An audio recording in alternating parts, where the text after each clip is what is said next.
Hola, ¿qué tal amigos? Dios los bendiga a todos. Les saluda su amigo y hermano evangelista y pastor Rafael Balcázar desde Ciudad Juárez, Chihuahua, para llevar a cabo nuestro estudio del curso Evangelismo Personal. Esta es la tercera lección que quiero que consideremos el día de hoy y tiene que ver con los requisitos del evangelismo personal. Ya hemos visto hasta aquí en las lecciones anteriores acerca de la definición del evangelismo personal. ¿Qué es el evangelismo personal? Y la importancia del evangelismo personal. Y ahora quiero que consideremos los requisitos generales para este trabajo, suponiendo naturalmente que la persona que se va a dedicar a esta obra o que se va a ocupar de el evangelismo ha sido regenerada por el Espíritu Santo. Y este es el primer requisito para el evangelismo personal y tiene que ver con la seguridad de la propia salvación. Usted que quiere alcanzar a otros para Cristo, ¿está seguro de su salvación? ¿Está seguro y puede decir como nuestro Señor Jesucristo en su diálogo con Nicodemo le dijo: lo que sabemos, hablamos? San Juan capítulo 3, versículo 11. Lo que sabemos, hablamos. Porque supongamos que la persona con quien usted está hablando le preguntara: ¿está usted seguro que es salvo? ¿Podría usted responder: sí, gracias a Dios, estoy seguro?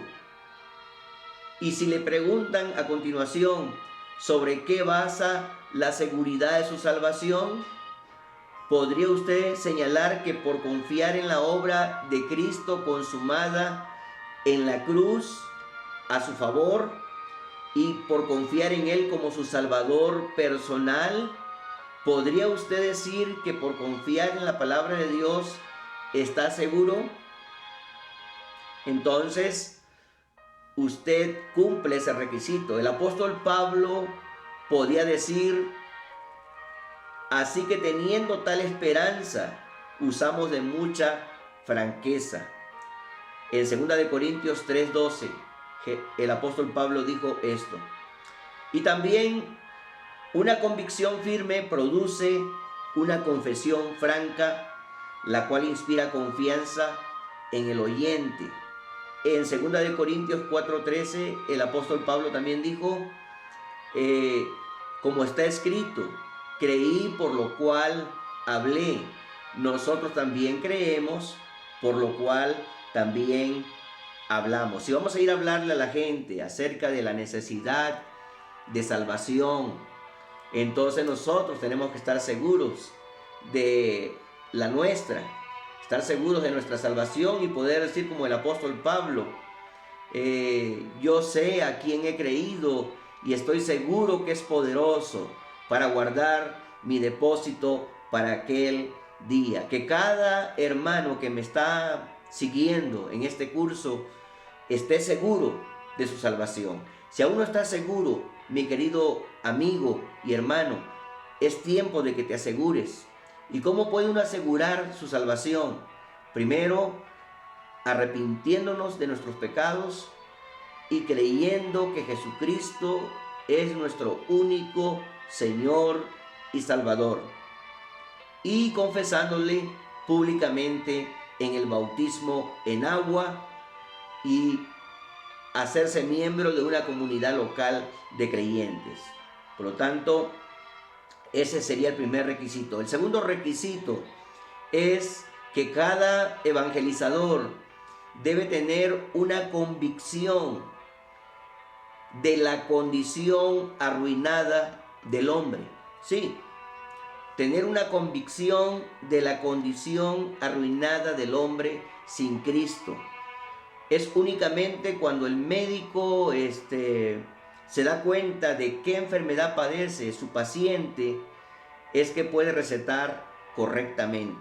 La palabra de Dios no nos deja en duda acerca de la condición del hombre sin Cristo, y cada obrero personal debe familiarizarse completamente con la profunda y deplorable necesidad de los perdidos a quienes trata de ganar para Cristo. La Biblia nos muestra lo siguiente con respecto al hombre sin Cristo. Lo voy a decir de manera resumida porque si me detengo detallando cada declaración que voy a dar a continuación, el estudio se haría más largo.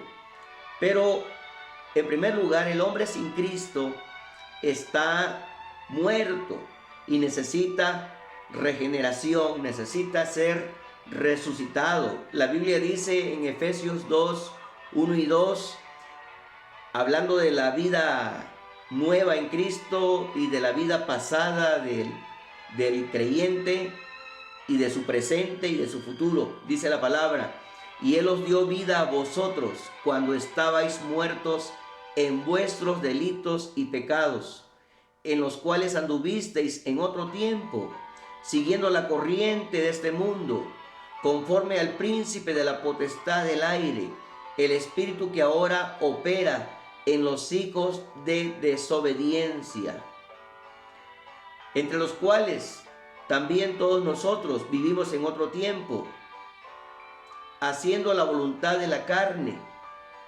y de los pensamientos, y éramos por naturaleza hijos de ira, lo mismo que los demás.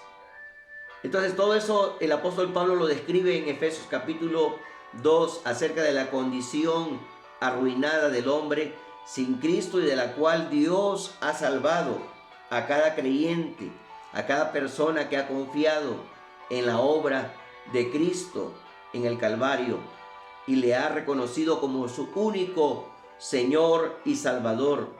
Así que la muerte, de acuerdo a la Escritura, significa separación, y cuando el hombre está muerto, espiritualmente está separado de Dios, de manera que la muerte física ocurre cuando el espíritu se separa del cuerpo, lo dice la Biblia, así como el cuerpo sin el espíritu está muerto. Bueno, la muerte espiritual es la separación del hombre pecador de la vida de Dios. El apóstol Pablo ahí en Efesios 4:18 dice que cuando el hombre está sin Cristo está ajeno de la vida de Dios, por la ignorancia que en ellos hay, por la dureza de su corazón. De manera que la muerte espiritual es la separación del hombre de Dios, de la vida de Dios. Vamos a continuar con otro aspecto de la condición arruinada del hombre, y es que el hombre sin Cristo está también no solamente muerto, sino que también está perdido y necesita ser hallado. Sí, la Biblia dice que el Hijo del Hombre vino a buscar y a salvar lo que se había perdido. Entonces el hombre está perdido sin Cristo. En 2 Corintios 4:3 dice la Biblia que el Dios de este siglo cegó el entendimiento de los incrédulos. Bueno, en el 4:3 dice la palabra que si nuestro evangelio está encubierto, entre los que se pierden está encubierto, en los cuales el Dios de este mundo, dice el versículo 4 de 2 Corintios capítulo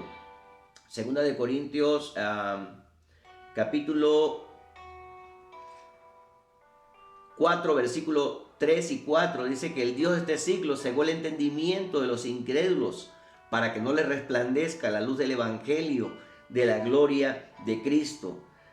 La palabra perdido implica dos cosas.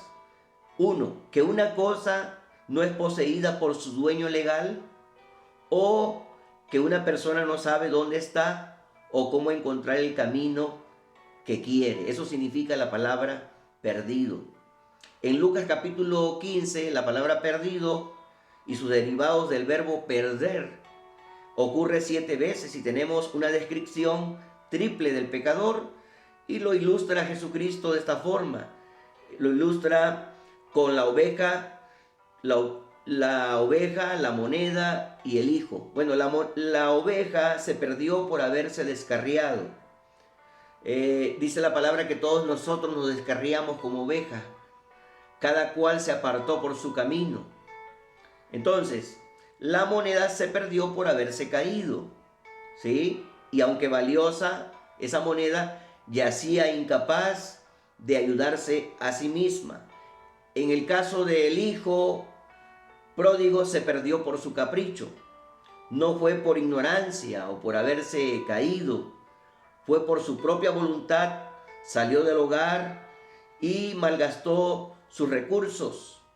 Comprendamos entonces lo que implica la palabra perdido y recordemos que el pecador necesita ser hallado y salvado. La salvación es obra de Dios. Él puede hallar al descarriado, solamente Él lo puede hacer. Él puede levantar al caído y poner en el corazón del pródigo el deseo de volver a su Padre. Entonces, el hombre sin Cristo también es un esclavo que necesita redención. ¿Por qué? Porque el pecador está bajo el control y poder de otro. El pecado es un amo y el pecador un esclavo incapaz de liberarse a sí mismo. Jesucristo lo dijo. El que practica el pecado es esclavo del pecado. Entonces, pero si el Hijo os libertare, seréis verdaderamente libres. Por lo tanto, el hombre sin Cristo necesita ser redimido. ¿Qué es redención? Redención es el acto por el cual se libera una persona o cosa del poder de otra, pagando el precio del rescate. Muy bien, entonces, la condición del hombre sin Cristo es que está esclavo, necesita ser liberado. Pero Cristo vino y pagó el precio del rescate. En Gálatas capítulo 3, verso 13 dice la Biblia que Cristo nos redimió de la ley, hecho por nosotros maldición. Bien, y también dice la Biblia que estemos firmes con la libertad con que Cristo nos hizo libres y no estemos otra vez sujetos al yugo de esclavitud. Jesucristo vive para librar de esclavitud al pecador, y todo pecador que acuda a Él, Jesucristo lo hará libre. La Biblia dice, conoceréis la verdad y la verdad os hará libres. En Efesios 1:7 la Biblia dice que es por medio de Cristo que tenemos redención por su sangre, el perdón de pecados, según las riquezas de su gracia. La liberación entonces del castigo y el poder del pecado se encuentran en una sola persona, y esa persona es el Hijo de Dios, Jesucristo. Algo más, la Biblia dice que el hombre sin Cristo es un ciego que necesita iluminación. El hombre por naturaleza está ciego a las realidades espirituales. Su entendimiento está oscurecido. Efesios 4:18. Está cegado por Satanás. 2 Corintios 4:4. No puede ver el reino de Dios. San Juan 3:3. No puede recibir o comprender las cosas espirituales. 1 Corintios 2:14. Por lo tanto, necesita que sus ojos sean abiertos. Cristo vino para traer luz. Él dijo, yo soy la luz del mundo, y el que me sigue no andará en tinieblas, sino que tendrá la luz de la vida. San Juan 8:12. San Juan 9:5, él dijo, mientras estoy en este mundo, luz soy del mundo. También él dijo, el Espíritu del Señor está sobre mí, por cuanto me ha ungido para dar buenas nuevas a los pobres. Me ha enviado a sanar a los quebrantados de corazón, a dar vista a los ciegos. Así que sus palabras dan luz acerca de Dios, el pecado, el pecador, la salvación, los problemas de la vida y el horrible destino del que rechaza su palabra. Todos los que confían en Cristo son traídos a la luz. Dice la palabra que Dios mandó que de las tinieblas resplandeciese la luz, es el que ha resplandecido en nuestros corazones. No nos sorprendamos entonces cuando una persona a la que estamos evangelizando, una persona inconversa nos diga, pero no puedo ver las cosas de esa manera. ¿Cómo podrán ver, mi querido hermano, a menos que sus ojos sean abiertos? Nosotros, porque ya el Señor nos abrió los ojos y pudimos ver y entendimos el mensaje. Así que tenemos que tener paciencia con aquellas personas que aún no comprenden las cosas de Dios y orar a Dios para que el Señor les ilumine, para que el Señor les abra su entendimiento. Las Escrituras, hermanos, cuando son aplicadas por el Espíritu de Dios, abren los ojos del pecador a su necesidad del remedio de Dios. Otra cosa que dice la Biblia sobre la condición arruinada del hombre sin Cristo es que es un rebelde que necesita reconciliación. El hombre sin Dios se encuentra en un estado de rebeldía contra Dios. Así estábamos todos nosotros. Dice la Biblia que si siendo enemigos fuimos reconciliados con Dios por la muerte de su Hijo. Éramos enemigos de Dios antes de venir a Cristo. Y así está toda la gente que aún no entrega su vida a Dios. Tito 3:3 dice que eso éramos antes nosotros. Éramos soberbios, éramos rebeldes, etcétera, etcétera. Por eso tenemos que tener una comprensión y un entendimiento de la condición arruinada del hombre sin Cristo. El hombre sin Cristo odia la verdad, resiste la palabra de Dios y se opone a que Dios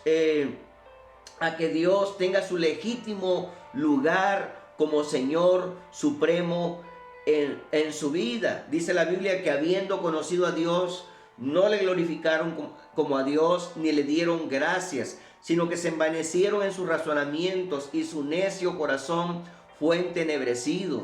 En vez de adorar a Dios, el Creador, el cual es bendito por los siglos, adoraron a las criaturas antes que al Creador.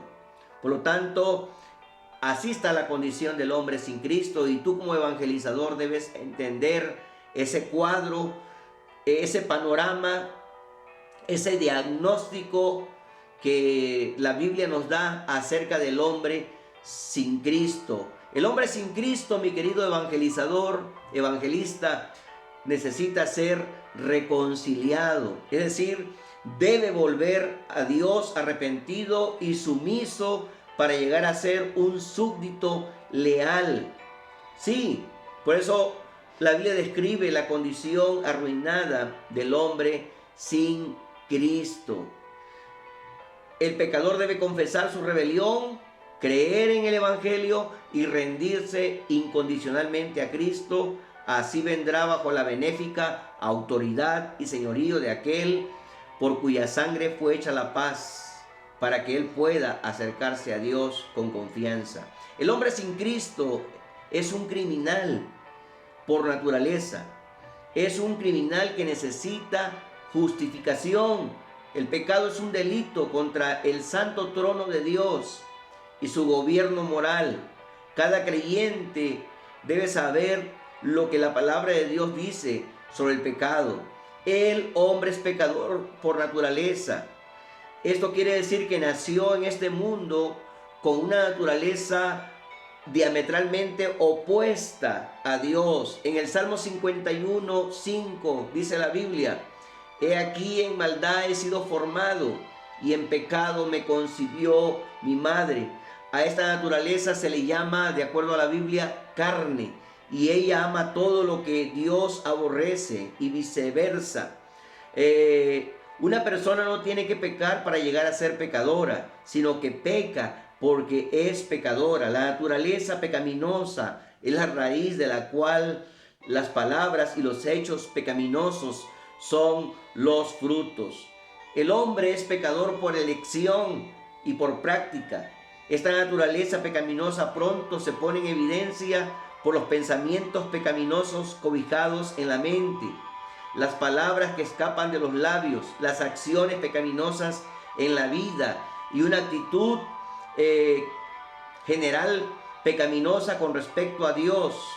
Dios ofrece un retrato de cuerpo entero del pecador en Romanos capítulo 3, versículos 10 al 19 y 23. Dice la Biblia que no hay justo ni aún uno, no hay quien haga lo bueno, no hay ni siquiera uno. Todo pecado, sea contra nosotros mismos o contra nuestros semejantes, es en primer lugar contra Dios. Por eso dijo el salmista: contra ti he pecado y he hecho lo malo delante de tus ojos. Entonces, la enormidad del delito se determina según la persona contra quien se haya cometido, y todo pecado es un crimen contra Dios. Hay muchos pasajes bíblicos que nos dicen de esto. Dios aborrece los pecados que cometemos con la mente, de acuerdo a Mateo 5:28, con palabras, Mateo 13:34 al 37, y con hechos, Jeremías 44:3 y 4, Proverbios 6:16 al 19. El hombre necesita justificación delante de Dios. ¿Y qué es justificación? Es declarar justo. Justificación es el acto por el cual Dios declara justo al pecador que confía en el sacrificio de su Hijo Jesucristo y lo recibe como Salvador y Señor. Es mucho más que perdón, porque Dios ve al creyente como si nunca hubiese pecado. Eso es justificación por la fe, y ese concepto teológico tendríamos que explicarlo con más detalle en otra oportunidad. Y ya por último, el hombre sin Cristo es un pecador que necesita perdón. El pecador está en bancarrota, no puede pagar su deuda con Dios. El hombre debe a Dios una vida de obediencia a sus leyes, honra a su nombre y servicio a su causa, y en todo esto ha fracasado miserablemente, y por eso necesita salvación. Y Cristo vino a hacer por nosotros lo que nosotros no podíamos hacer por nosotros mismos. Él murió como nuestro sustituto. La Biblia dice en Romanos 5:8: mas Dios muestra su amor para con nosotros en que, siendo aún pecadores, Cristo murió por nosotros. Mi querido amigo y hermano, hasta aquí el estudio. Tercera lección: requisitos para el evangelismo personal, primera parte. Continuaremos con la segunda parte de los requisitos en otra grabación. Que Dios los bendiga a todos. Dios los bendiga. Un saludo muy cordial desde Ciudad Juárez, Chihuahua. Y les dejo mi número telefónico. Es 656, con el área de aquí de Ciudad Juárez, 656-274-6380. Para oración, para consejería, para invitaciones, si usted quiere que vayamos a su ciudad, estado o país a llevar la palabra y llevar también entrenamientos para el evangelismo personal y masivo. Que Dios los bendiga a todos. Muchas gracias. Amén y amén.